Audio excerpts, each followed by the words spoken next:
Napakadilim ng pinanggalingan ng Pasko at patutunayan kung kumokontrol pa rin ito sa iyo ngayon.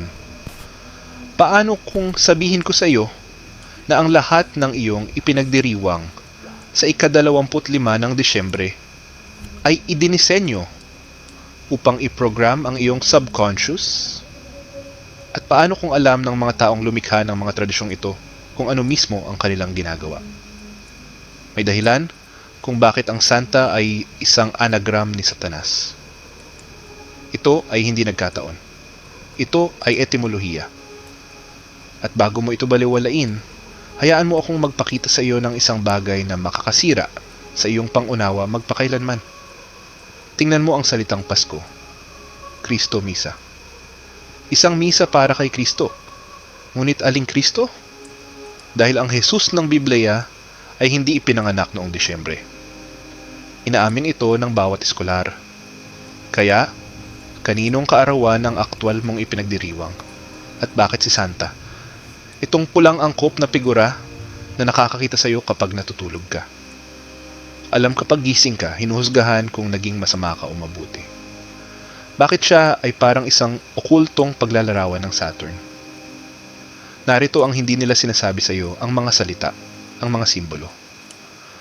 Ang mga ritual na inuulit mo tuwing Disyembre ay partikular na idinisenyo upang panatilihin kang nakalak sa isang sinaunang dalas, isang dalas ng materialismo, komersyal na pagsamba, mga programa sa pagkabata na sumusunod sa iyo hanggang sa pagtanda. At dito ay kung saan ito ay nakakagambala. Sa sinaunang Roma, ipinagdiwang nila ang Saturnalia, ang pagsamba kay Saturn, ang Diyos ng panahon, limitasyon at kontrol. Ang mga petsa ay ika-17 ng Disyembre. Hanggang sa ika-25, ang traditions, gift-giving, feasting, decorating trees, role reversal, kung saan ang mga masters ay nagsilbi ng mga alipin sa loob ng isang araw. Parang pamilyar? Hindi nila pinalitan, ni-rebrand lang nila. It changed the name. Panatilihin ang dalas at bawat taon ay nakikilahok ka sa isang sinaunang ritual nang hindi alam kung ano talaga ang iyong hinihingi. Makinig, alam kong mabigat ito sa labas ng gate, ngunit manatili ka sa akin dahil ang tatahakin ko sa iyo ay hindi teorya ng pagsasabuatan. Ito ay kapansin-pansing pagkilala sa pattern. At kapag nakita mo na ito, hindi mo na ito maalis. Kaya, narito ang bagay na walang pinag-uusapan. Tuwing Disyembre, nagbabago ka. Nagiging ibang bersyon ka ng iyong sarili. Mas emosyonal, mas nostalgic. Gumastos ka ng pera na hindi mo binalak na gastusin. Nararamdaman mo ang mga bagay na hindi mo piniling maramdaman. Magdahan-dahan ka. Kakaiba ang pakiramdam ng oras. Kumonekta ka sa mga taong hindi mo pinansin sa loob ng 11 buwan. At pagkatapos ay tumama ang Enero. At itinakda mo ang lahat ng layuning ito. Bagong taon, bago ka.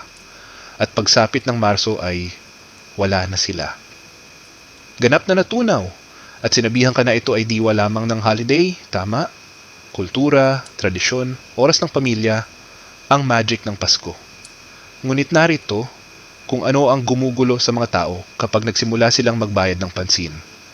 Ang iyong katawan ay hindi tumutugon sa espiritu. Ang iyong katawan ay tumutugon sa ritual. Itinuring ng iyong nervous system ang Disyembre bilang isang emergency na broadcast. Ang mga alaala ng pagkabata ay bumabalik ng walang pahintulot. Nakadarama ka ng bukas palad, nagkasala, nag-iisa, umaasa, lahat ng sabay-sabay. At nangyayari ito bawat taon tulad ng orasan. Parehong pattern, parehong emosyonal na mga peak, parehong pagkahapon noong Enero. Hindi mo kinwestiyon kung bakit walang nagsabi sa iyo na ang sama-samang emosyon ay mas mabilis na gumuho sa katotohanan kaysa sa individual na intensyon. Walang nagpaliwanag na kapag bilyon-bilyong tao ang nakakaramdam ng parehong bagay sa parehong oras, lumilikha ito ng napakalaking electromagnetic field effect. Walang nagbanggit na ang mga sinaunang sibilisasyon ay partikular na gumamit ng mga panapanahong ritual upang ilock ang mga timeline at i-reset ang mga populasyon. Akala mo nagdiriwang ka, sumasali ka. At ang ibig kong sabihin, pag-isipan ito sandali, ang Pasko ay naayon sa winter solstice. Ang eksaktong sandali kapag ang aksis ng lupa ay tumagilid sa pinakamalayo mula sa araw. At ang kamalayan ng tao ay nagiging pinakakatanggap-tanggap sa mungkahi. Hindi yan tula.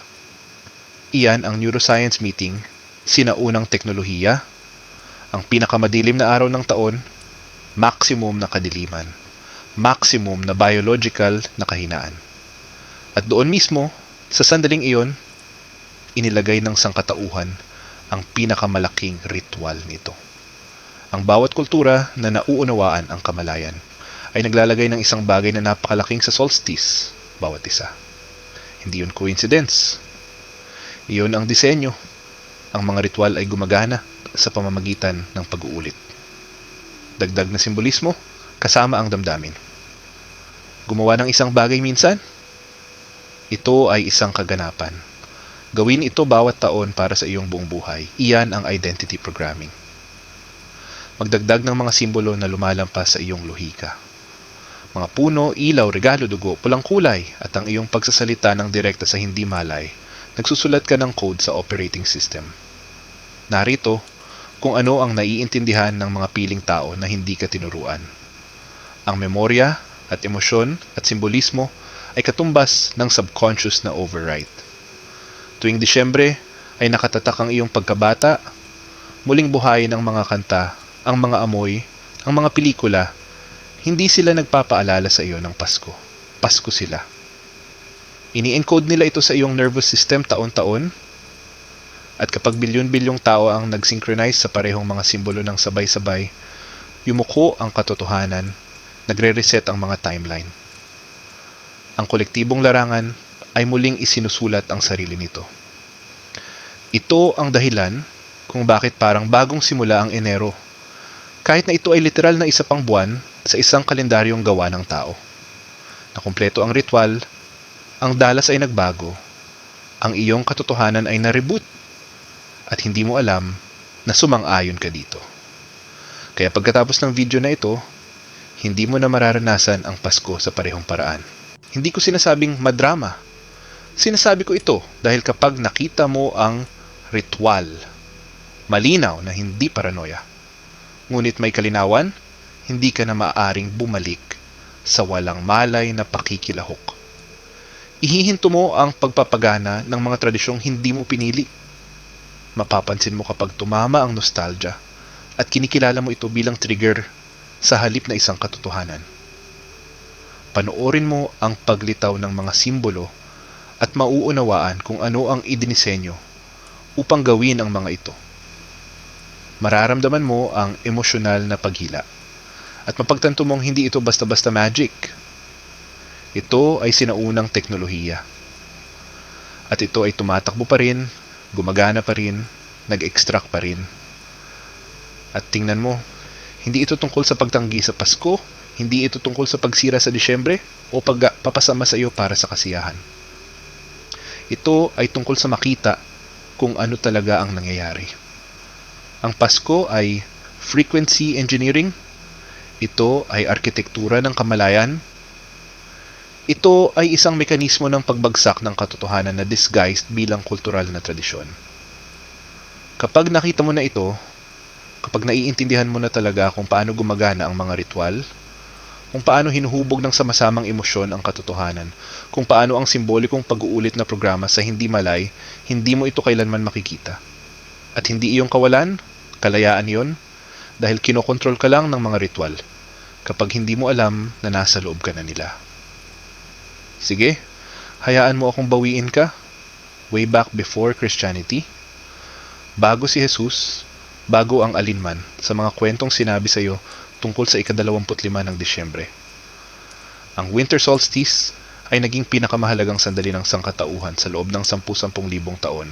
At ang ibig kong sabihin, kung talagang iniisip mo ito, syempre nabubuhay ka sa panahon bago ang mga ilaw ng kuryente, bago ang central heating, bago mo ma-flip ang switch at mawala ang kadiliman.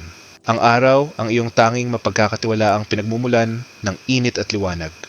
At araw-araw pagkatapos ng summer solstice, ang araw ay lumulubog ng mas maaga. Ang mga araw ay nagiging mas maikli.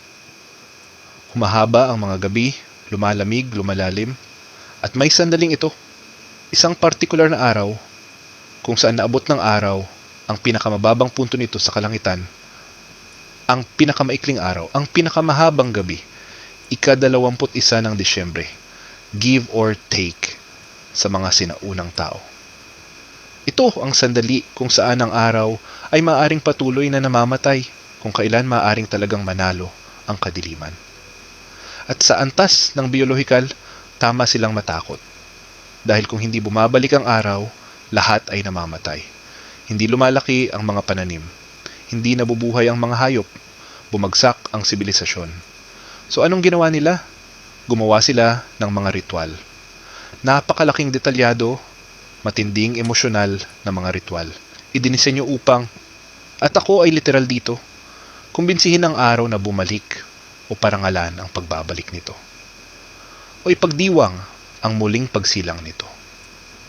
Ang ritual ay nagbabago depende sa kultura, ngunit ang tiyempo ay palaging pareho. Laging ang solstice, ipinagdiriwang ng mga Egyptian ang muling pagsilang ni Horus.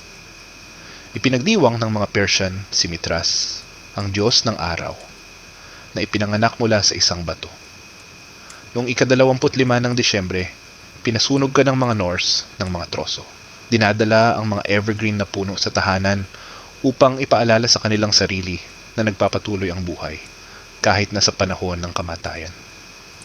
Nagsindi ng bonfire ang mga Celts. Ang mga Romano ay may Saturnalia na napag-usapan na natin at dito ito nagiging kawili-wili. Lumilitaw ang Kristyanismo. Si Jesus ang naging pangunahing figura ng isang bagong relihiyon. Ngunit nagkaroon ng problema ang mga taong nagpapalaganap ng Kristyanismo. Hindi mo basta-basta mabubura ang mga ritual na naka-embed sa kamalayan ng tao sa loob ng libu-libong taon. Hindi mo masasabi sa mga populasyon, "Uy, itigil mo na ang pagdiriwang ng solstice, pagan na ngayon." Kaya sa halip, gumawa sila ng isang bagay na mas matalinong. Pinagpatong nila ang kanilang kwento sa ibabaw ng umiiral na ritual. Sinabi nila, "Jesus! Ang liwanag ng mundo ay isinilang noong ika-25 ng Disyembre kahit na hindi siya." Kahit nasasabihin sa iyo ng bawat biblical na eskolar ang mga pastol sa bukid, ang census, ang makasaysayang timeline, lahat ito ay tumuturo sa tagsibol o taglagas, hindi taglamig. Ngunit ang ika-25 ng Disyembre ay hindi pinili para sa makasaysayang katumpakan. Pinili ito para sa pagiging epektibo ng psikolohikal. Kinuha nila si Saul Invictus, ang unconquered son. Ang pista ng mga Romano noong ika-25 ng Disyembre, ipinagdiriwang ang tagumpay ng anak sa kadiliman at sinabi nila, si Jesus iyon. Ngayon, siya ang liwanag. Siya ang muling pagsilang. Siya ang anak na hindi namamatay. At ito ay gumana dahil ang ritual ay naroon na. Ang emosyonal na infrastruktura ay naitayo na. Ang simbolismo ay naka-embed na. Ang kailangan lang nilang gawin ay palitan ang pangalan. Ang Pasko ay hindi nagsimula kay Jesus. Ang Pasko ay ang pagpapatuloy ng isang bagay na mas luma, isang teknolohiya para sa pag-reset ng kolektibong kamalayan sa pinaka-psychologically vulnerable na sandali ng taon. At ito ang nagpalaglag ng tiyan ko. Noong una kong sinaliksik ito, alam ito ng sinaunang simbahang Kristiyano. Nagsulat sila tungkol dito. Saint Augustine, isa sa mga pinaka-maimpluwensyang ama ng simbahan. Literal na sinabing pinili nila ang ika-25 ng Disyembre upang iayon sa mga paganong kapistahan. Kaya magiging mas madali ang conversion. Hindi nila ito itinago. Naghintay lang sila hanggang sa makalimutan ng karamihan. Kaya ngayon, nakuha mo na ang ritual na ito na tumatakbo sa libu-libong taon, parehong oras, parehong mga simbolo, parehong emosyonal na mga beats, at bawat taon, bilyon-bilyong tao ang lumalahok ng hindi nagtatanong kung bakit. Ginagawa lang nila kasi yan ang ginagawa mo sa December. Ganyan kalalim ang programming. Okay, so let's talk about Saturnalia specifically dahil dito ito nagiging wild. Si Saturn ay ang Romanong Diyos ng panahon, agrikultura, kayamanan. At ito ang pangunahing limitasyon. Kinakatawan niya ang ginintuang edad na dating umiral at pagkatapos ay naglaho. Noong panahon na ang mga tao ay nabuhay ng walang paggawa, walang pakikibaka, at tuwing Disyembre ay ipinagdiriwang ng mga Romano ang nawawalang ginintuang edad na ito sa pamamagitan ng pagbaligtad ng katotohanan sa loob ng isang linggo. Ang mga amo ay nagsilbi sa mga alipin. Ang mga pamantayan sa lipunan ay bumagsak. Nagbigay ng mga regalo ang mga tao. Pinalamutian sila ng mga halaman. Sila ay nagpiesta at uminom at nagsalo sa loob ng 7 sunod na araw, mula ika-17 ng Disyembre hanggang ika-23 ng Disyembre, kung minsan ay umaabot hanggang ika-25. At narito ang bahagi ng teorya. Ang paraan ng paglalarawan nila kay Saturn ay halos magkapareho sa kung paano namin inilalarawan si Santa, na isang matandang figura na may mahabang balbas na nauugnay sa paghatol at oras. Nakikita niya ang lahat, alam niya kung naging mabuti ka o masama. Ginagantimpalaan niya ang mga karapat-dapat at pinarurusahan ang masamang Santa Claus, Saint Nicholas, Amang Pasko, Kris Kringle, lahat ng iba't ibang pangalan para sa parehong archetype. At ang archetype na iyon ay mas matanda kaysa sa Kristyanismo. Ang nakatatandang hukom, ang tagapangasiwa, ang nagbabantay at nagtatala at namamahagi ng hustisya batay sa iyong pag-uugali.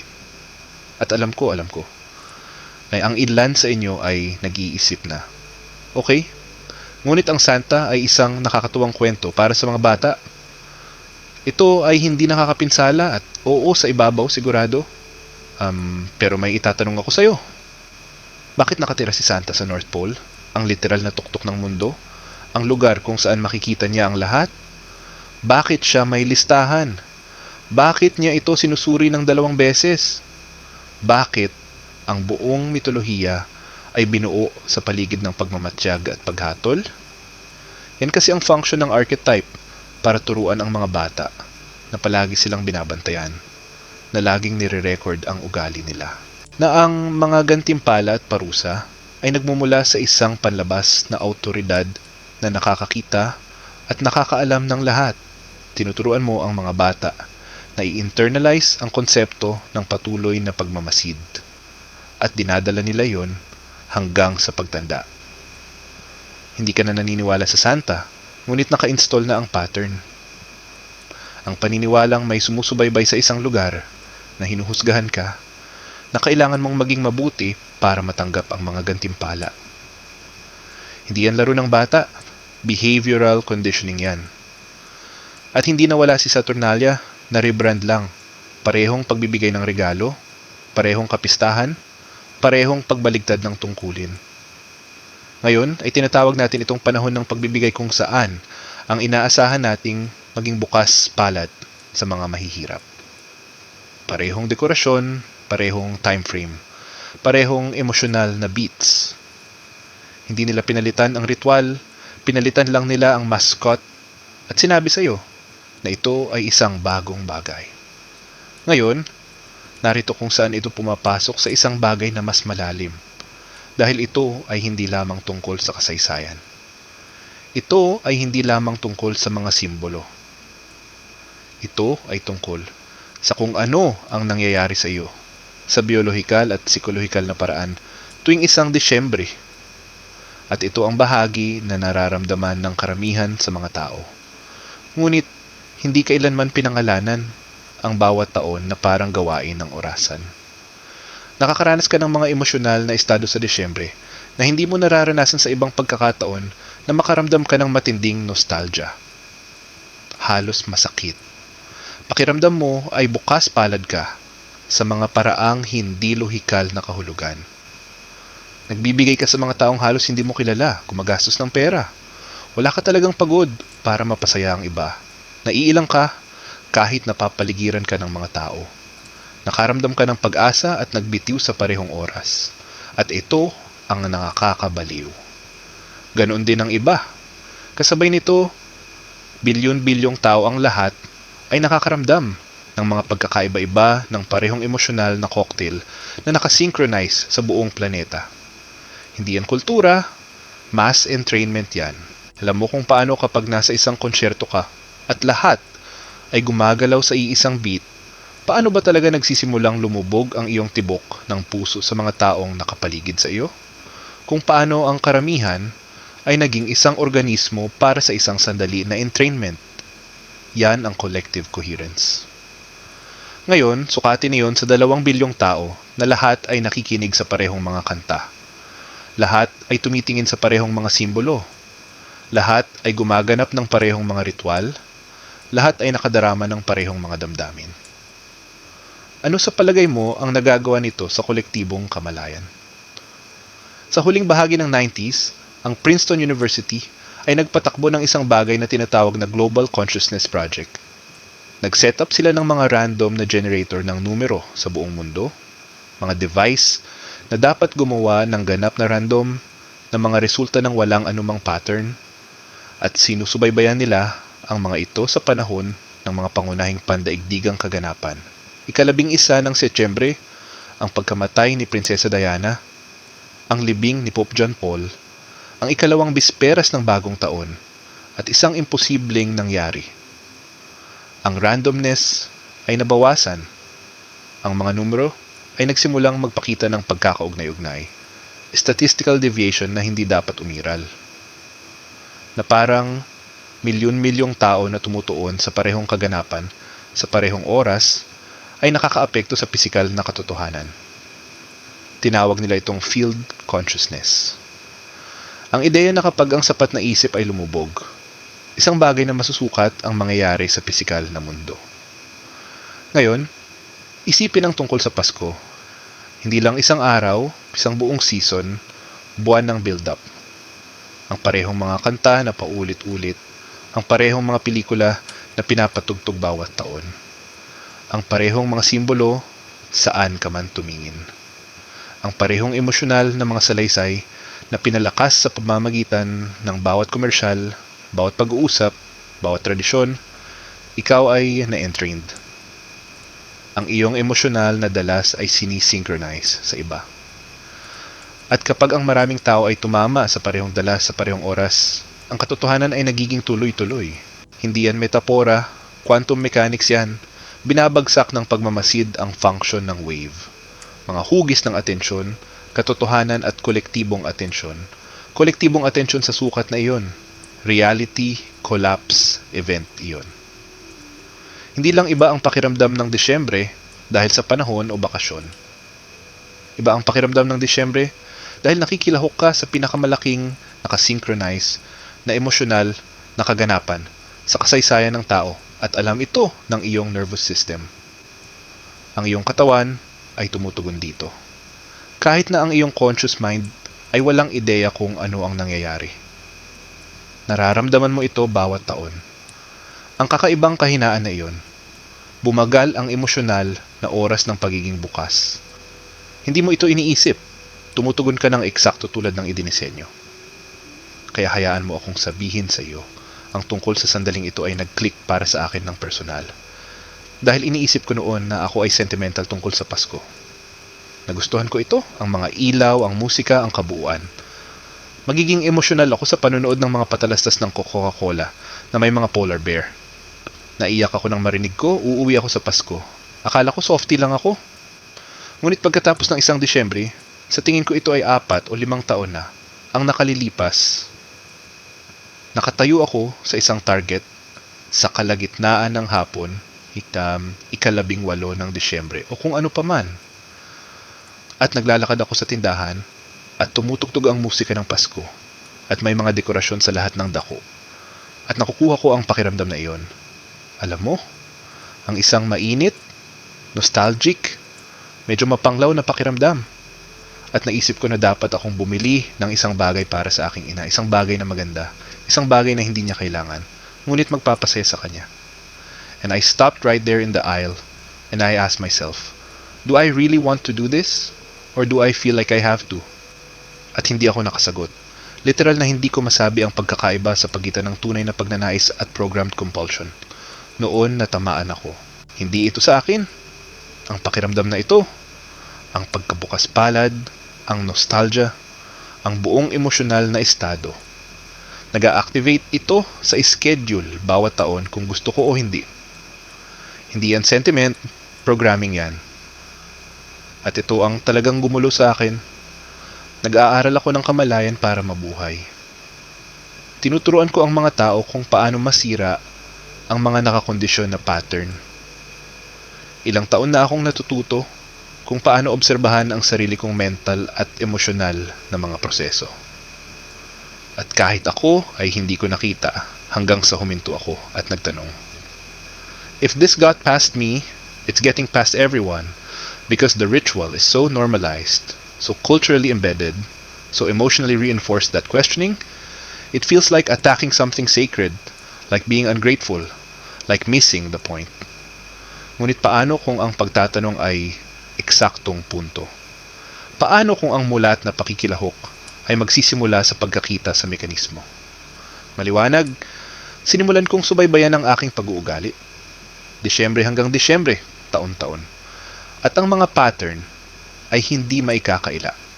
Parehong emosyonal na arko, parehong paggastos, parehong pagkahapon noong Enero, parehong setting ng resolusyon na sinusundan ng parehong fade out sa Marso. At hindi lang ako. Ang bawat taong kilala ko ay nagpapatakbo ng parehong programa, iba't ibang mga detalye, parehong istruktura.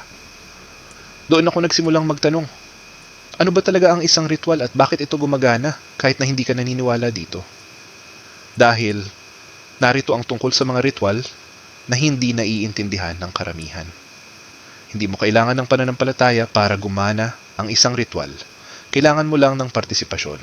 Mga ritual gumana sa pamamagitan ng pag-uulit kasama ang simbolismo, kasama ang emosyonal na pakikipag-ugnayan.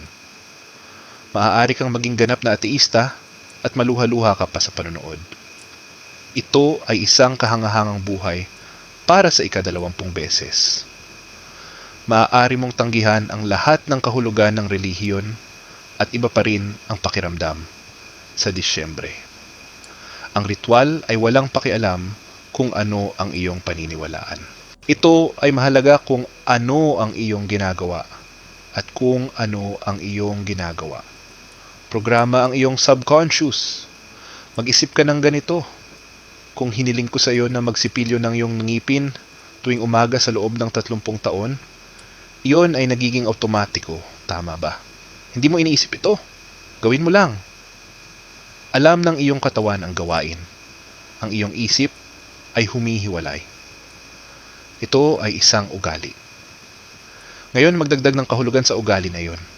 Magdagdag ng simbolismo, magdagdag ng damdamin, magdagdag ng sama-samang pakikilahok. Ngayon, hindi lang ugali, ritual na. At ang mga ritual ay mas malalim kaysa sa mga gawi dahil sila ay nag-encode ng pagkakakilanlan, hindi lamang ng pag-uugali. Sa tuwing nakikilahok ka sa Pasko, pinalalakas mo ang mga neural pathway na nauugnay sa Pasko. Ang mga tanawin, ang mga tunog, ang mga amoy, ang mga emosyon, ang lahat ng apoy na magkakasama, at ang mga neuron na nag-aapoy ng magkasama. Basic neuroscience yan. Gawin ito minsan, hindi gaanong epekto. Gawin ito bawat taon para sa iyong buong pagkabata at pagkatapos ay ang iyong buong pang-adultong buhay. Iyan ang programming level ng pagkakakilanlan. At narito ang kicker. Ang mga ritual na nangyayari taon-taon ay mas makapangyarihan kaysa sa mga ritual na nangyayari araw-araw. Bakit? Dahil ang mga taunang ritual ay nagmamarka ng oras mismo. Nagiging mga checkpoint ng pagkakakilanlan. Tuwing Disyembre. Tinanong mo ang iyong sarili ng malay o hindi, sino ako kumpara noong nakaraang taon? Ano ang nagbago? Ano ang nanatiling pareho? Pinipilit ng ritual ang pagsusuri sa sarili. Lumilikha ito ng bago at pagkatapos. Ginagawa mong sukatin ang iyong sarili laban sa iyong nakaraan. Ang Pasko ay hindi araw. Ang Pasko ay isang katotohanan. tinutukoy ng mga checkpoint at checkpoint kung ano ang mailak para sa susunod na cycle. Kaya ngayon, pag-usapan natin kung ano ang mangyayari kapag pinalaki mo ito. Kapag pumunta ka mula sa individual na ritual patungo sa kolektibong ritual. Dahil dito ito napupunta sa isang bagay na tila imposible hanggang sa tingnan mo ang aktwal na pananaliksik na kolektibong emosyon ay hindi lamang nararamdamang malakas. Ito ay masusukat na nakakaapekto sa pisikal na katotohanan. Napag-usapan na natin ang tungkol sa Global Consciousness Project, ngunit hayaan mo akong palalimin. Noong 2008, nag-aaral ang mga mananaliksik sa HeartMath Institute tungkol sa pagkakaugnay ng grupo. Nagkaroon sila ng mga tao na magnilay-nilay na magkasama na tumutuon sa parehong intensyon. Paglubog ng kanilang paghinga at kanilang emosyonal na estado, at sinukat nila ang mga electromagnetic field na nabuo. Ang mga individual na puso ay gumagawa ng mga electromagnetic field na umaabot ng ilang talampakan lampas sa katawan na nasusukat. Hindi iyon woo-woo, ngunit kapag nag-sync up ang mga grupo, kapag nakamit nila ang pagkakaugnay-ugnay, hindi lang nadagdagan ang lakas ng field. Dumami ito. Ang kolektibong larangan ay mas malakas kaysa sa kabuuan ng mga individual na larangan. Ngayon, isipin ang tungkol sa isang stadium na puno ng mga tao, 70,000 mga tao na nanonood ng parehong laro, nakakaramdam ng parehong pag-igting, sumabog sa parehong pagdiriwang sa parehong sandali. Mararamdaman mo ang field. Alam mo, kapag maraming tao ang nakikitungo dito, kumpara kapag hindi sila. Hindi iyon imahinasyon. Iyan ay isang masusukat, masiglang kababalaghan. Ngayon, scale iyon hanggang Pasko. Hindi 70,000 katao, 2 bilyong tao sa buong planeta ang na-synchronize sa pamamagitan ng parehong mga kanta, parehong simbolo, parehong emosyonal na mga salaysay. Hindi lang yan field, reality engine yan. Sinasabi sa atin ng quantum physics na ang obserbasyon ay nag-collapse ng posibilidad sa katotohanan. Ang epekto ng tagamasid sa iyong atensyon ay literal na humuhubog sa kung ano ang nakikita. Hindi iyon pilosopiya na ipinakita sa lab pagkatapos ng lab. Ang double slit experiment, quantum entanglement, wave function, collapse. Kaya ano ang mangyayari kapag nagsisync ang 2 bilyong tagamasid, kapag lahat sila ay tumitingin sa parehong mga simbolo, nararamdaman ang parehong mga emosyon, umaasa sa parehong mga resulta, hindi lang binabago ng realidad ang mga reality lock. At ito ang dahilan kung bakit kakaiba ang pakiramdam ng Disyembre. Ito ay hindi lamang cultural conditioning. Lumalangoy ka sa isang kolektibong larangan na napakalakas, napaka-coherent, napaka-synchronized na na-override nito ang individual na kamalayan. Nagiging bahagi ka ng alon.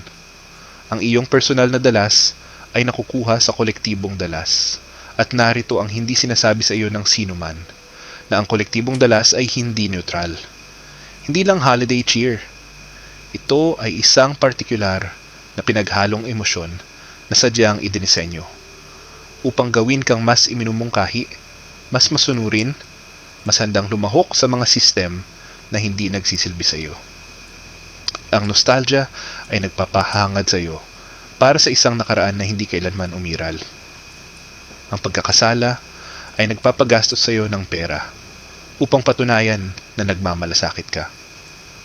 Ang kalungkutan ay gumagawa sa iyo na maghanap ng koneksyon sa pamamagitan ng pagkonsumo. Ang pagiging bukas palad ay nagbibigay sa iyo kahit na ikaw ay nauubos. Ang pag-asa ay nagtakda sa iyo ng mga intensyon na iiwan mo sa Pebrero. Ang bawat emosyon ay nagsisilbing isang function, at kapag ang mga emosyong iyon ay sabay-sabay na tumama sa bilyon-bilyong tao, makakakuha ka ng isang populasyon na predictable, mapapamahalaan, at mapakinabangan sa ekonomiya. Hindi aksidente yon, architecture yon. Ngayon ay pag-usapan natin kung bakit memory ang tunay na sandata dito, dahil ito ang bahaging pinaka nakakaistorbo sa akin. Ang mga ritual ay hindi lamang nakakaapekto sa iyong kasalukuyang emosyonal na estado. Isinulat nila muli ang iyong nakaraan. tuwing Disyembre, ang iyong pagkabata, mga alaala ng Pasko ay muling naisaaktibo. Ang amoy ng pine, ang tunog ng tahimik na gabi, ang lasa ng gingerbread, at kapag tumama ang mga sensory trigger na yon, wala ka na sa kasalukuyang sandali. Pinapaatras ka. 5 taong gulang ka na naman, 10 taong gulang ka na. Nararanasan mo ang Pasko sa pamamagitan ng mga mata ng isang bata na wala pang kritikal na pag-iisip. Ang memorya ay hindi imbakan, ang memorya ay muling pagtatayo. Sa tuwing may naalala ka, hindi ka kumukuha ng recording. Binubuo mong muli ang memoryang iyon sa real time. At sa tuwing itatayo mo itong muli, ito ay bahagyang nagbabago, muling nasusulat, na pupunta sa iyong kasalukuyang emosyonal na kalagayan. Kaya tuwing Disyembre, kapag nakakaamoy ka ng pine at nakakarinig ng mga karol at nakakakita ng mga ilaw, hindi mo lang naaalala ang Pasko. Nararanasan mo muli ang mga damdaming naramdaman mo noong bata ka at pinaghalo ang mga ito sa iyong nararamdaman. Ngayon, nakaraan at kasalukuyan, bumagsak sa isa't isa. At narito kung bakit mahalaga ito. Ang mga bata ay walang parehong kritikal na mga filter na mayroon ang mga nasa hustong gulang. Noong ikaw ay 5 taong gulang at naniwala ka kay Santa, at ang lahat ay parang mahiwagang. Na-absorb mo ang Pasko ng walang pagpuna. Dumiretso ito sa iyong subconscious nang hindi dumaan sa iyong lohikal na isip. Nandoon pa rin ang imprint na yon, at tuwing Disyembre, ang imprint na yon ay nire-refresh, napapalakas, na-reactivate. Hindi ka lang nakakaramdam ng nostalgic, pansamantala kang ibinabalik sa mas naunang bersyon ng iyong sarili. Isang bersyon na mas bukas, mas iminumungkahi, mas handang maniwala. At kapag nasa ganoong estado ka, kapag nag-ooperate ka mula sa childhood imprint na yon, mahina ka. Gagastos ka ng pera na wala ka. Makikilahok ka sa mga tradisyon na hindi mo gusto. Madarama mo ang mga obligasyong hindi makatwiran dahil hindi ka gumagawa ng mga desisyong nasa hustong gulang. Nagpapatakbo ka ng childhood programming. Ang memorya ay ang gateway, kontrolin ang memorya, kontrolin ang tao. At mas kontrolado ng Pasko ang memorya kaysa sa anumang iba pang kultural na ritual dahil ito ay nagsisimula ng maaga bago ka magkaroon ng wika, bago ka magkaroon ng kritikal na pag-iisip, bago ka magkaroon ng anumang pagtatanggol laban sa simbolikong programming. Ang iyong mga unang Pasko ay pre-verbal. Hindi mo sila maalala, ngunit naaalala ng iyong nervous system. Ang mga ilaw, ang mga tunog, ang mga emosyon sa silid, lahat ng ito ay na-encode bago ka magkaroon ng kakayahang tanungin ito. Sa oras na ikaw ay nasa sapat na gulang upang mag-isip ng kritikal, ang pattern ay naka-install na at ang kultura sa paligid mo ay nagpapatibay nito bawat isang taon. Ito ang dahilan kung bakit ang mga nasa hustong gulang ay lumuluha sa panahon ng mga patalastas sa Pasko. Ito ang dahilan kung bakit ang marinig na uuwi ako para sa Pasko ay tumama sa iyo sa dibdib. Ito ang dahilan kung bakit napipilitan kang muling likhain ang mga tradisyon na hindi mo man lang nasiyahan. Hindi ka tumutugon sa kasalukuyan na iyong tinutugon sa bawat Pasko na iyong naranasan. Sabay-sabay, ang mga alaala ay patong-patong sa isa't isa. Sila ay pinagsama at ang emosyonal na bigat ay nagiging napakalaki. Yan ay hindi damdamin, iyon ay pagmamanipula sa pinakamalalim na posibleng antas. Okay, pag-usapan natin muli ang tungkol kay Santa dahil ang Santa archetype ay isa sa mga pinakamagagandang piraso ng social programming na nagawa kailanman. Isipin kung ano ang itinuro sa mga bata tungkol kay Santa. Siya ay isang nakakakita, nakakaalam ng lahat ng awtoridad. Sino ang sumusubaybay sa iyong pag-uugali sa buong taon? May hawak siyang listahan? 2 beses niya itong sinusuri. Alam niya kung kailan ka naging masama o mabuti. At batay sa pagmamatsyag na iyon, ginagantimpalaan niya ang pagsunod at pinarurusahan ang pagsuway. Ngayon isipin kung ano ang itinuturo nito. Lagi kang pinagmamasdan ang kilos mo. Palaging nire-record. Tinutukoy ng panlabas na autoridad ang iyong halaga. Ang pagsunod ay katumbas ng gantimpala. Ang pagsuway ay katumbas ng parusa. Hindi yan cute na story? Yan ay nagsasanay sa mga bata na tanggapin ang mga estado ng pagsubaybay at hierarchical na mga sistema ng autoridad. At narito ang bahagi ng henyo. Malalaman ng mga bata na hindi totoo si Santa. Lumalaki sila. Huminto sila sa paniniwala. Ngunit ang pattern ay hindi hihinto. Naglilipat lang. Ang parehong mga bata na naniwala na pinapanood sila ni Santa ay tumanggap na binabantayan sila ng Diyos, o na binabantayan sila ng gobyerno, o sinusubaybayan sila ng kanilang amo, o sinusubaybayan sila ng mga algorithm ng social media. Ang mga detalye ay nagbabago. Ang istruktura ay nananatiling pareho. Patuloy na pagmamasid, paghuhusga sa pag-uugali, gantimpala at parusa batay sa pagsunod. Nagsasanay si Santa. Ang totoong sistema ay darating mamaya, at alam kong sasabihin ng ilang tao. Ngunit, itinuturo ni Santa ang pagiging bukas palad. Natututo ang mga bata na mag-isip tungkol sa iba. Natutunan nila ang kagalakan ng pagbibigay. Natutunan ba nila o natutunan nila na ang pag-ibig ay transactional? Na kailangan mong kumita ng presensya sa pamamagitan ng mabuting pag-uugali. Na ang iyong halaga ay natutukoy sa pamamagitan ng kung gaano kahusay mong sinusunod ang mga patakaran. Dahil karamihan sa mga bata ay hindi nakakaranas ng Santa bilang purong pagkabukas palad. Nararanasan nila ang Santa bilang kondisyonal na pag-aproba. Kung magaling ka, magkakaroon ka ng presensya. Kung masama ka, makakakuha ka ng karbon. Hindi yan nagtuturo ng generosity, nagtuturo yan sa mga bata na kailangan nilang gampanan para mahalin, tapos paglaki mo. At magtaka kung bakit mo itinatali ang iyong pagpapahalaga sa sarili, sa pagiging produktibo. Kung bakit pakiramdam mo kailangan mong kumita ng pag-ibig. Kung bakit natatakot kang maging masama o magkamali. Si Santa ay simula pa lamang. Ang pattern ay tumatakbo sa iyong buong buhay at narito ang isa pang layer sa Santa bagay na nagiging madilim. Ang pulang suit, ang paggawaan sa North Pole, ang mga duwende, ang reindeer. Wala sa mga iyon ay arbitrary. Ang pula ay palaging nauugnay sa kapangyarihan at dugo at sakripisyo. Ang North Pole, ang Axis Mundi, ang tuktok ng mundo, ang punto kung saan dumampi ang langit sa Earth. Ang mga duwende na orihinal na mula sa mitolohiya ng Norse, mga supernatural na nilalang na umiiral sa pagitan ng mga mundo ng mga reindeer na hayop na nauugnay sa mga shamanic na paglalakbay at mga binagong estado. Si Santa Claus ay isang mashup ng simbolismo ng pagano.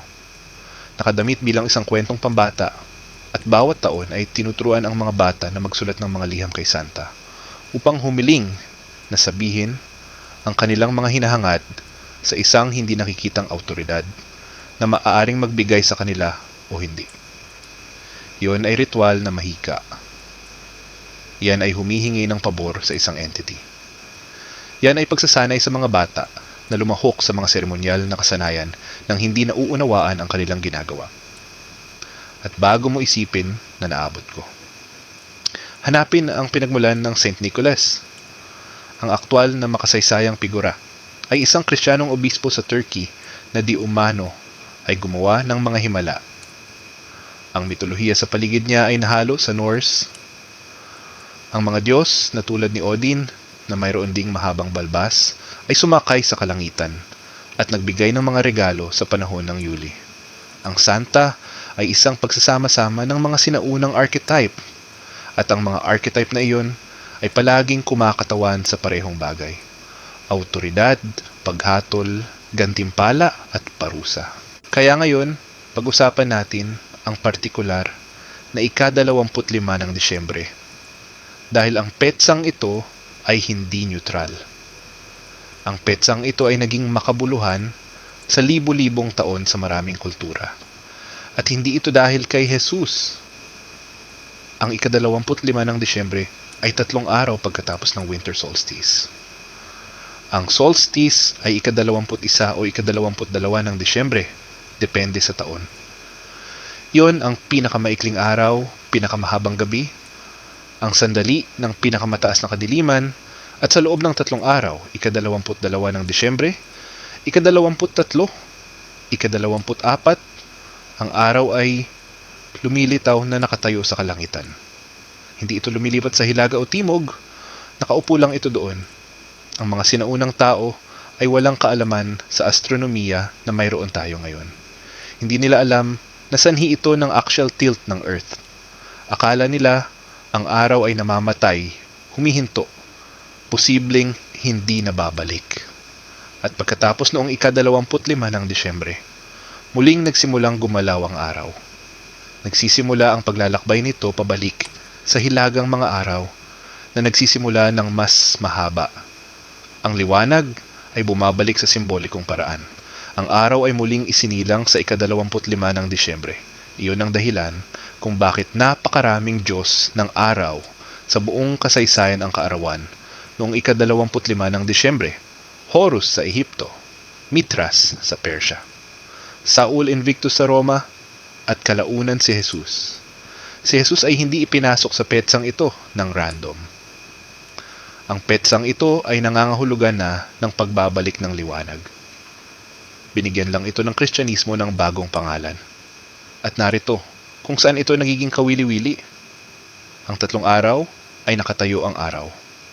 Doon mo makukuha ang motif ng kamatayan at muling pagkabuhay. Ang araw ay namatay sa loob ng 3 araw at pagkatapos ay muling isinilang. Parang pamilyar. Namatay si Jesus, nanatili sa libingan ng 3 araw, pagkatapos ay muling nabuhay. Iyan ang parehong pattern, parehong time frame, parehong simbolismo. Hindi ko sinasabing wala si Jesus. Hindi ako nakikipagtalo sa teolohiya. Itinuturo ko na ang istruktura ng pagsasalaysay ng kamatayan at muling pagsilang sa winter solstice ay nauna pa sa Kristyanismo sa libo-libong taon. Ito ay isang solar myth at pinagtibay ito ng Kristyanismo dahil naka-embed na ito sa kamalayan ng tao. Nandoon na ang ritual. Binago lang nila ang pangunahing karakter at ito ang dahilan kung bakit ang Disyembre 25 ay nararamdamang makabuluhan kahit na hindi ka relihiyoso dahil ang petsa ay nagdadala ng libu-libong taon ng naipon. Ibig sabihin, ito ay minarkahan bilang sagrado sa napakatagal na panahon na ito ay umiiral sa kolektibong kamalayan. Bilang isang threshold, isang punto ng pagbabago, isang sandali ng pagbabago. Hindi mo kailangang maniwala kay Jesus para sa ika-25 ng Disyembre para maapektuhan ka. Ang programming ay tumatakbo ng mas malalim kaysa sa relihiyon. Ito ay astronomical, biological at psychological ng sabay-sabay. Kaya narito ang tanong na dapat mong itanong sa puntong ito. Kung ang Pasko ay ito ay sinaunang, ito makapangyarihan, ito na naka-embed sa kamalayan ng tao, sino ang nakikinabang sa pagpapanatiling ito sa ganoong paraan? Dahil ang mga ritual ay hindi nagpapatuloy sa libu-libong taon nang hindi sinasadya. Nagpapatuloy ang mga ito dahil nagsisilbi ang mga ito sa isang function. At may isang tao na nakikinabang sa function na iyon. Magsimula tayo sa malinaw na ekonomiya. Ang mga retail na negosyo ay kumikita ng 30 hanggang 40% ng kanilang taunang kita sa Nobyembre at Disyembre. 40%, halos kalahati ng kanilang buong taon ay nangyayari sa loob ng 2 buwan. Kung mawawala ang Pasko, babagsak ang ekonomiya. At hindi metaphorically ang ibig kong sabihin. Ibig kong sabihin, ang mga pandaigdigang sistema ng ekonomiya ay nakasalalay sa paggasta sa Pasko. Ang buong industriya ay nakaayos sa paligid nito. Pagpapadala, pagmamanupaktura, tingian, advertising, media, lahat ng ito ay tumataas sa Disyembre. Kaya't mayroon kang mga korporasyon, pamahalaan, at institusyong pampinansyal na may interes sa pagtiyak na mananatiling emosyonal ang Pasko, na tinitiyak na ang mga tao ay obligadong gumastos. Siguraduhin na ang pagkakasala at pagkabukas palad at nostalgia ay magkakasabay. Kaya bumili ka ng higit sa iyong makakaya. Wala silang pakialam kung mabaon ka sa utang. Wala silang pakialam kung stressed ka at pagod ka. Pinapahalagahan nila na makilahok ka, gumastos ka, na panatilihin mong tumatakbo ang makina. Ngayon, palalimin natin. Pinatitibay ng Pasko ang panlipunang hierarchy. Muling isinaaktibo ang mga istruktura ng pamilya. Bumalik ka sa bahay ng mga magulang mo at bigla kang hindi na matanda. Ikaw na naman ang bata. Ipagpaliban mo ang autoridad. Bumalik ka sa mga dating tungkulin. Nakikilahok ka sa dynamics. Ginugol mo ang natitirang bahagi ng taon sa pagsisikap na makatakas. At nangyayari ito sa milyon-milyong pamilya ng sabay-sabay. Ang hierarchy ng lipunan ay napapalakas. Ang autoridad sa henerasyon ay muling pinagtibay, nananatili ang istruktura. Pinatitibay din ng Pasko ang pagsunod sa kultura. Ang mga nakabahaging ritual ay lumilika ng iisang katotohanan kapag ang lahat ay nakikilahok sa parehong tradisyon, kapag ang lahat ay nakikinig sa parehong mga kanta, kapag ang lahat ay sumusunod sa parehong script. Lumilikha ito ng pagkakaisa at ang magkakaugnay na populasyon ay mas madaling pamahalaan. Hindi mo kinukwestiyon ang ritual dahil ginagawa ito ng lahat. Hindi ka nag-opt out dahil ang pag-opt out ay nangangahulugan ng social exclusion. Sumama ka dito kahit na hindi ito nagsisilbi sa iyo dahil mas masama ang pakiramdam ng paglaban kaysa pakikilahok. At narito ang bahagi na talagang nakakagambala. Ang Pasko ay lumilikha ng mahuhulaan na damdamin. Tuwing Disyembre, alam nila kung ano ang iyong mararamdaman. Alam nilang tataas ang nostalgia. Alam nilang lalakas ang pagkabukas palad. Alam nilang titindi ang guilt. Alam nilang tatamaan ng kalungkutan ang mga taong nakahiwalay. At sa sandaling mahuhulaan ang mga emosyon. Ang pag-uugali ay predictable at predictable. Ang mga populasyon ay mga nakokontrol na populasyon. Tuwing Disyembre, nagiging mahina ka sa damdamin sa mga paraang hindi ka. Sa natitirang bahagi ng taon, bumababa ang iyong mga panlaban.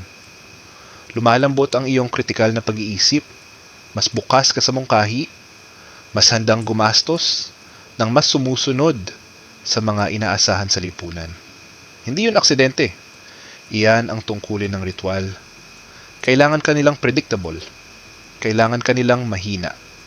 Kailangan nilang makilahok ka dahil kung ang milyon-milyong tao ay biglang huminto sa pakikibahagi sa Pasko, kung sila ay titigil sa paggastos, hindi na umayon, huminto sa pag-synchronize ng kanilang mga emosyon, ang buong sistema ay magiging destabilize. Hindi pinapanatili ang Pasko dahil maganda. Ang Pasko ay pinananatili dahil ito ay gumagana. At ngayon, pag-usapan natin kung ano ang mangyayari pagkatapos. Dahil ang ritual ay hindi nagtatapos sa ika-25 ng Disyembre. Ang tunay na epekto ay nagpapakita sa Enero bawat taon. Ang Enero ay parang isang pag-reset, isang bagong simula, bagong taon, bago ka, malinis na talaan. At sa kultura, tinuturuan tayong magtakda ng mga resolusyon, layunin, intensyon. Sinabi sa amin na ito ang perpektong oras para baguhin ang iyong buhay. Pero isipin mo ang nangyari sa iyo. Ginugol mo ang Oktubre, Nobyembre at Disyembre sa isang lumalalang emosyonal na estado.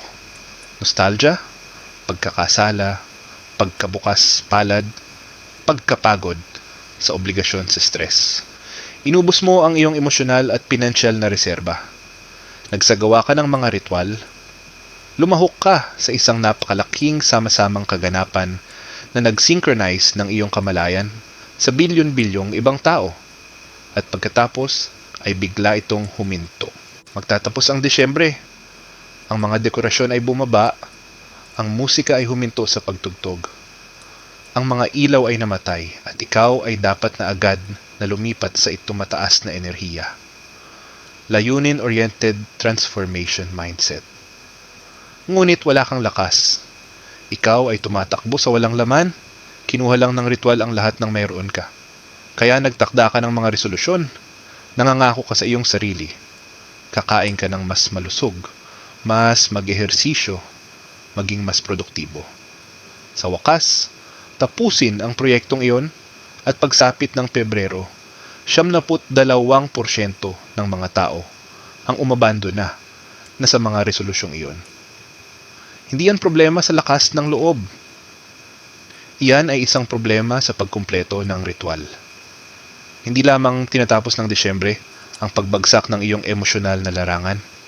Nire-reset ang iyong pagkakakilanlan sa mga factory setting. Ikaw ay disoriented, ikaw ay pagod, at sana disoriented, pagod na estado. Ikaw ay lubos na iminumungkahi na kung bakit Enero ay kapag sila ay nagbebenta sa iyo ng susunod na programa. Ang mga plano sa dieta, ang mga membership sa gym, ang mga kurso sa pagpapahusay sa sarili, ang mga productivity app, sinabihan kang hindi ka sapat.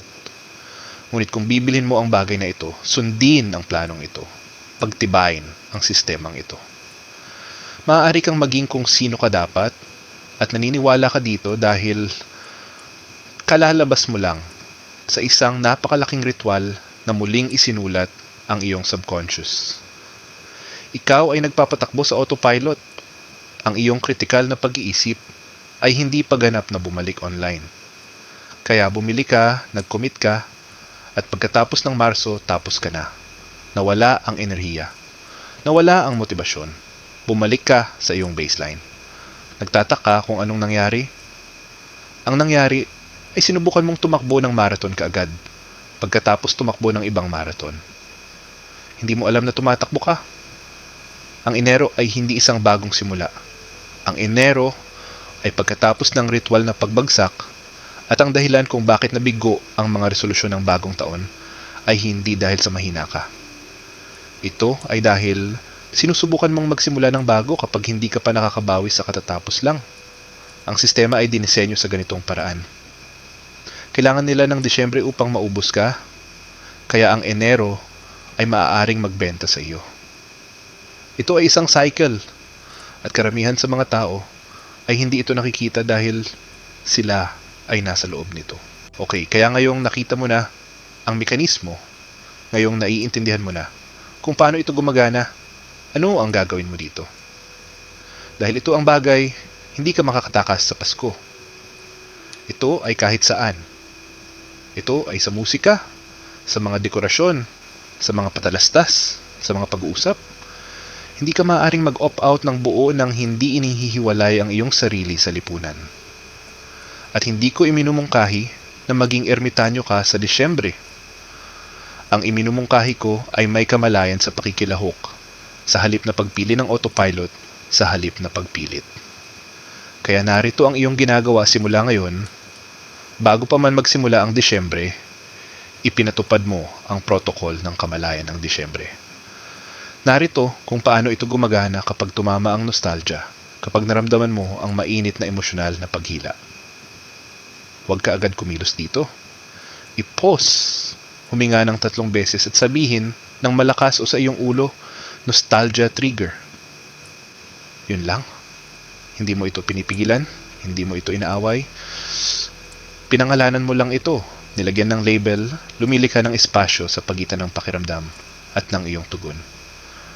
Kapag lumitaw ang pagkakasala, kapag naramdaman mong dapat kang bumili ng isang bagay, gumawa ng isang bagay, maging sa isang lugar, parehong bagay, ihinto ang 3 paghinga. Pagkakasala programming, kapag bukas palad pakiramdam, mapilit. Kapag malapit ka ng gumastos ng pera na wala ka sa isang bagay, hindi mo talaga gustong magbigay ng pause. 3 hininga. Akin ba ito o ritual na ito? Mga break ng pagpapangalan. Ang mga ritual ng spell ay gumagana sa pamamagitan ng walang malay na pakikilahok. Sa sandaling lagyan mo ng label ang nangyayari, lumabas ka. Ang automatikong tugon, lumikha ka ng kamalayan at kamalayan ay kapangyarihan. Hindi mo tinatanggihan ang mga emosyon, hindi ka nagpapanggap na wala sila. Malinaw mo lang silang nakikita. At kapag nakita mo na sila, mawawala na sila sa pagkakahawak. Dahil ito ang napansin ko noong sinimulan kong gawin ito. Karamihan sa mga emosyon na akala ko ay akin ay hindi talaga akin. Na-trigger sila ng mga panlabas na simbolo. Pamaskong musika sa isang tindahan, mga ilaw sa bahay ng kapitbahay, isang patalastas na nagpapakita ng muling pagsasama-sama ng pamilya. Tatama ang emosyon at iisipin kong sa loob ko nang galing yon, pero hindi pala. Isa itong tugon sa isang stimulus na idinisenyo upang palitawin ang eksaktong damdaming iyon. Sa sandaling sinimulan ko itong pangalanan, ang nostalgia ay nag-trigger ng guilt programming compulsion. Ang mga emosyon ay tumigil sa pakiramdam na napakalaki. Ang mga ito ay mga sensasyon at sensasyon lamang. So yun, practice 1, awareness, observation without absorption. Ang pagsasanay sa dalawa ay simbolo ng pag-aayuno at ang isang ito ay magiging napakatindi. Ngunit pakinggan mo ako. Limitahan ang iyong pagkakalantad sa mga simbolo ng Pasko. Hindi ganap, hindi sa punto na ikaw ay miserable, ngunit sinasadya strategically. Narito ang ibig kong sabihin. Ang musika ng Pasko ay idinisenyo upang mag-trigger ng mga emosyonal na tugon. Ang parehong mga kanta, ang parehong melodies, ang parehong lyrics taon-taon. Ang mga ito ay pag-encode ng ritual sa iyong nervous system sa pamamagitan ng pag-uulit. Kaya sa halip na basta-basta sumisip-sip sa bawat Christmas song na tumutugtog saan ka man pumunta, pumili ng isa o dalawang kanta. Nag-enjoy ka talaga? Mga kanta na makahulugan sa iyo at pakinggan ang mga iyon. Hayaan ang iyong sarili na magkaroon ng mga ito, ngunit i-mute ang natitira. Laktawan ang mga istasyon ng radyo na nagpapatugtog ng walang tigil na pamaskong musika. Patayin ang TV kapag lumakas ang mga patalastas sa Desyembre. Mabilis na maglakad sa mga tindahan sa halip na magtagal sa mga pinalamutian na seksyon. Hindi mo iniiwasan ang Pasko, binabawasan mo ang paulit-ulit na symbolic reinforcement. Pareho sa mga dekorasyon. Kung talagang mahilig kang maglagay ng puno, maglagay ng puno. Kung ito ay nagdudulot sa iyo ng kagalakan, gawin ito. Ngunit, huwag gawin ito dahil pakiramdam mo ay kailangan mo. Huwag magdekorasyon para lang matugunan ang mga inaasahan o dahil ginagawa ito ng iba. Pumili ng 1 hanggang 3 simbolo na talagang may kahulugan sa iyo. Hayaan ang mga iyon ng iyong Pasko. Huwag lunurin ang iyong sarili sa 1,000 simbolo na nagpapatibay lamang ng mga pattern na hindi mo pinili. Dahil narito ang mangyayari kapag binawasan mo ang exposure. Makakakuha ka ng espasyo sa pag-iisip, puwang ng emosyonal. Huminto ka sa patuloy na pag-trigger. Hihinto ka sa pagtakbo sa autopilot at ang mapapansin mo ay mas kalmado ka, mas grounded, hindi masyadong mapilit, hindi ka nawawala, hindi ka lang na-program ng kasing tindi. Ang pangatlong pagsasanay ay ang conscious giving reset at ang isang ito ay maaaring hindi komportable sa ilang tao. Ngunit, ito ay kinakailangan bago ka bumili ng anuman. Sa Disyembre, bago ka magbigay ng anuman, bago ka mangako sa anumang bagay, i-pause. Itanong sa iyong sarili ang tanong na ito. Gusto ko bang gawin ito? O pakiramdam ko, kailangan ko? Kung ang sagot, parang kailangan ko, huwag na lang. Alam kong parang harsh yon. Alam kong maaari itong lumikha ng salungatan, ngunit narito ang katotohanan. Ang pagbibigay ng pagkakasala ay nakakaubos sa iyo. Nauubos nito ang iyong enerhiya. Pinatitibay nito ang pattern ng obligasyon kaysa sa pagiging tunay. Ang pagbibigay mula sa obligasyon ay hindi pagkabukas palad, ito ay pagkilala. Ikaw ay nakikilahok sa isang sistema na kumukuha ng iyong mga mapagkukunan bilang kapalit ng pagtanggap sa lipunan. Ang tunay na pagkabukas palad ay magaan sa pakiramdam. Madali ang pakiramdam. Gusto mong magbigay, walang kasalanan. Walang panggigipit. Walang panloob na salungatan ang iyong ibinibigay dahil ito ay nakaayon sa kung sino ka. Hindi dahil sinusubukan mong patunayan na ikaw ay isang mabuting tao. Kaya ngayong Disyembre, sadyang magbigay ng isang makabuluhang regalo sa halip na 10 obligatoryo. At kung babalikan ng mga tao kung nakonsensya ka sa hindi pagsali sa paraang inaasahan nila, narito ang iyong script. Sa taong ito, mas sinasadya ko ang aking lakas at mga mapagkukunan. Nakatuon ako sa makabuluhang koneksyon sa pagpapalitan ng material. Yun lang, wala kang utang na paliwanag sa iba kaysa doon. Hindi ka makasarili, tapat ka, at igagalang iyon ng karamihan kaysa sa iyong iniisip. Ang mapapansin mo kapag sinimulan mong gawin ito ay kung gaano kagaan ang pakiramdam mo. Gaano pa karami ang kasalukuyan mo? Gaano karaming enerhiya ang natitira pagkatapos ng Disyembre sa halip na tuluyang maubos? Ang pang-apat na pagsasanay ay ang Solstice Identity Check-in at dito mo ibabalik ang ritual para sa iyong sarili sa ika-21 ng Disyembre. Ang aktwal na Winter Solstice, umupo sa kadiliman sa loob ng 10 minuto.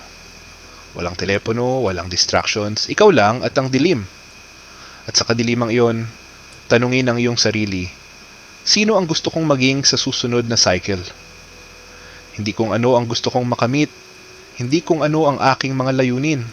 Sino ang gusto kong maging? Anong bersyon ng aking sarili ang gusto kong isama? At isulat ang 3 pahayag ng pagkakakilanlan. Hindi mga layunin, hindi mga resolusyon, pagkakakilanlan. Halimbawa, ako ay isang taong nagpoprotekta sa aking enerhiya. Ako ay isang taong nagbibigay mula sa pag-apaw, hindi obligasyon. Ako ay isang taong nakikilahok ng may kamalayan sa halip na automatiko. Ang mga pahayag ng pagkakakilanlan ay mas malakas kaysa sa mga layunin dahil binabago ng mga ito kung paano ka nagpapatakbo sa ubod. Ang mga layunin ay tungkol sa paggawa. Ang pagkakakilanlan ay tungkol sa pagiging. Kapag isinulat mo ang mga ito sa solstice, sinasadya mong ginagamit ang threshold na enerhiya na iyon. Gumagawa ka ng sarili mong pag-reset sa halip na hayaan ang kolektibong ritual na i-reset ka. At narito kung bakit ito gumagana. Ang solstice ay isang malakas na sandali pa rin. Turning point pa rin ito. Ang liwanag ay bumabalik pa rin. Ngunit sa halip na hindi sinasadyang sumisipsip ng sama-samang programming, ikaw ay gumagawa ng sarili mong kahulugan. Nagpapasya ka kung sino ka sa halip na hayaan ang ritual na magpasya para sa iyo. Hindi mo nilalabanan ang Pasko, nire-redirect mo ito. Ginagamit mo ang parehong threshold na enerhiya para sa sarili mong pagbabago, sa halip na hayaan itong gamitin sa iyo. Ang Practice 5 ay ang January Timeline Lock. At ito ay kung paano mo pinoprotektahan ang iyong sarili mula sa post-ritual programming. Enero 1 hanggang 3, bisitahin muli ang iyong mga pahayag ng pagkakakilanlan ng solstice.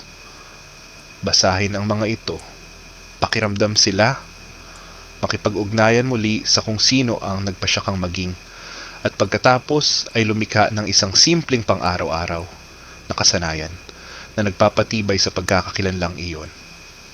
Hindi isang napakalaking overhaul, hindi isang kabuuang pagbabago, isang maliit na bagay.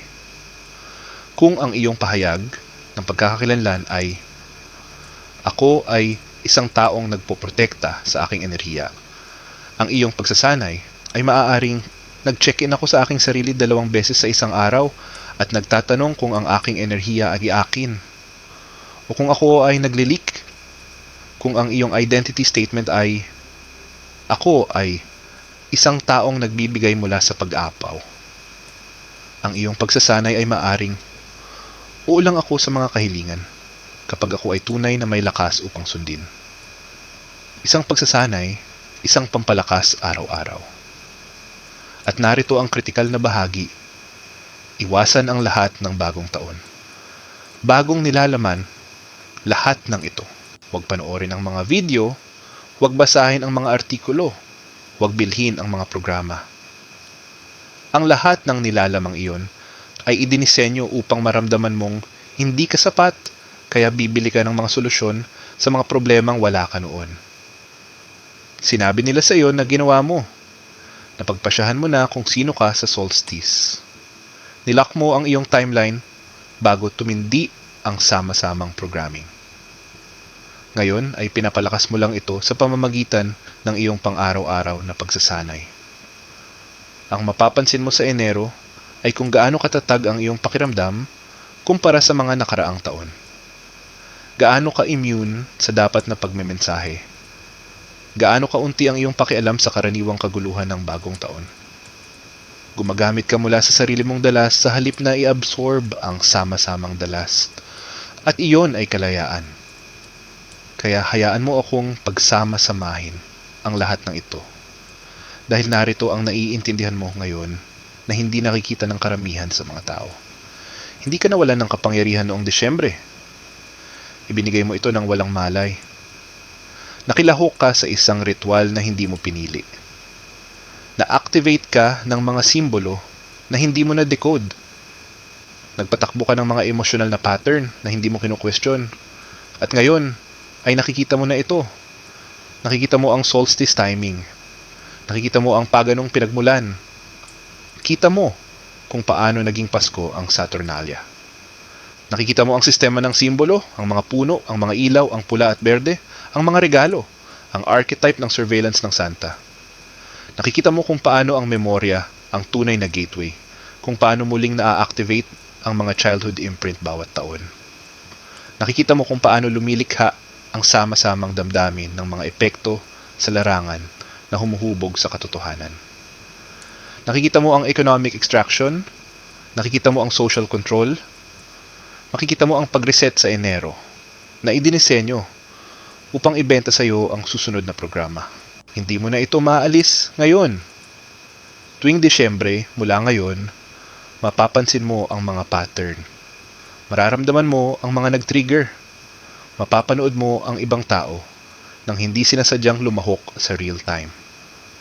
At pipiliin mo hindi paglaban, hindi pagtanggi, pagpili. Maaari mo pa rin i-enjoy ang Disyembre.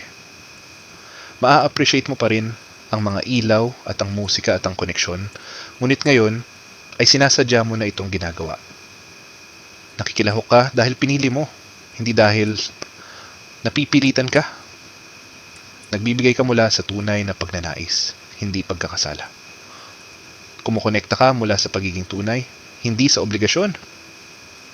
Hindi kontrolado ng Pasko ang realidad. Walang malay na pakikilahok. Gumagana lang ba ang mga ritual kapag hindi mo alam na nasa loob ka ng mga ito? Ngayon, alam mo na at narito ang ibig sabihin nito. Sa pagpapatuloy, magpapasya ka kung ano ang kahulugan ng Disyembre para sa iyo. Mapipili mo kung aling mga tradisyon ang nagsisilbi sa iyo at alin ang hindi. Makakasali ka nang hindi isinusuko ang iyong lakas. Magagamit mo ang seasonal threshold nang may kamalayan sa halip na gamitin ito. Ang mga piling tao ay hindi umiiwas sa Pasko. Nakikilahok sila nang may buong kamalayan. Naiintindihan nila ang mekanismo. Ginagamit nila ang kolektibong paggulong ng enerhiya nang hindi nauubos nito. Well, yun lang para sa araw na ito. Naabot na namin ang dulo ng video na ito at huwag kalimutan na ikaw ay isang mahalagang bahagi ng channel na ito. Huwag mag-atubiling ibahagi ang iyong mga saloobin sa section ng mga komento. Kung hindi ka sigurado kung ano ang ikukomento, i-type lang ang 100. Bukod dito, kung bago ka at hindi ka pa nakasubscribe sa channel, tandaan na mag-subscribe sa channel at pindutin ang bell icon upang hindi mo makaligtaan ang anumang kapakipakinabang nagbibigay kaalaman na pang-araw-araw ng mga video. Salamat sa panonood.